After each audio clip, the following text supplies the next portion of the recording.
తెనాలి పురపాలక సంఘం ఆధ్వర్యంలో ఈ నెల 20 నుంచి 22 రోజుల పాటు జరిగిన స్వచ్ఛ తెనాలి ఛాలెంజింగ్ పోటీల్లో 8, 11, 22 వార్డులు బహుమతులు గెలుచుకున్నాయి. ఈ నేపథ్యంలో 11వ వార్డు కౌన్సిలర్ తమ వార్డు శానిటేషన్ సిబ్బందిని సెక్రటరీను సత్కరించారు. రాష్ట్ర వ్యాప్తంగా చేపట్టిన స్వచ్ఛాంధ్ర కార్యక్రమం నేపథ్యంలో తెనాలిలో పురపాలక సంఘం చేపట్టిన స్వచ్ఛ తెనాలి ఛాలెంజింగ్ పోటీల్లో 40 వార్డులోని 8, 11, 22 వార్డులు గెలుచుకున్నాయి.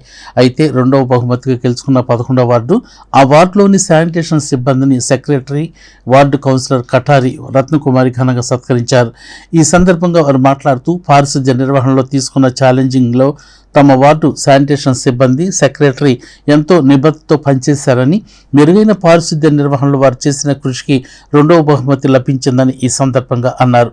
అనంతరం SI Y Anupama, D Sagarayya, J Hevela Priyadarshini, నగర దీపిక వి ఉమామహేశ్వరితో పాటు 8 మందిని సత్కరించారు. కౌన్సిలర్ కటారి రత్నకుమారి, హరీష్ దంపతులు ఈ సత్కారాన్ని అందజేశారు. మెయిన్ శానిటేషన్ సిబ్బంది అండి. అసలు నిజంగా వాళ్ళు అనేది లేకపోతే బాగోదు. అసలుకి వాళ్ళు ఏ రోజు రాకపోయినా ఆ రోజు వీధులు అవి చండాలంగా ఉంటాయి. వాళ్ళ కష్టం మాత్రం ఎప్పుడు గుర్తించాలి. వాళ్ళు చాలా బాగా చేస్తారు. మా వార్డుకి ఈ అవార్డు వాళ్ళ వల్లే వచ్చిందని అనాలి. మన ట్రైనీ ఐఏఎస్ అధికారి గారి మధ్య 40 వార్డులు సర్వే చేశారు. ఎట్లా ఉంటుంది శానిటేషన్ మీద. ఆ సర్వే చేసిన దాంట్లో భాగంగా బెస్ట్ శానిటేషన్ అవార్డ్స్ ఒక 3 వార్డులకి ఇవ్వడం జరిగింది. 8th ward, 11th ward, 21 ward 3 వార్డ్స్కి రావడం జరిగింది. దాంట్లో భాగంగా ఈరోజు శానిటేషన్ వర్కర్స్ అందరినీ కొంచెం సన్మాన కార్యక్రమం వార్డులో ఏర్పాటు చేయడం జరిగింది.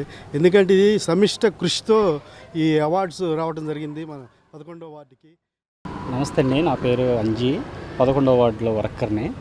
చాలా గొప్పగా జరుగుతుంది. మన తెనాలికి రావటం అనేది చాలా గొప్ప కారణం.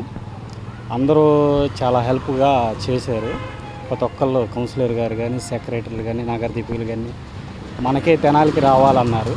ఆ 11వ వార్డుకి రావటం చాలా గొప్ప.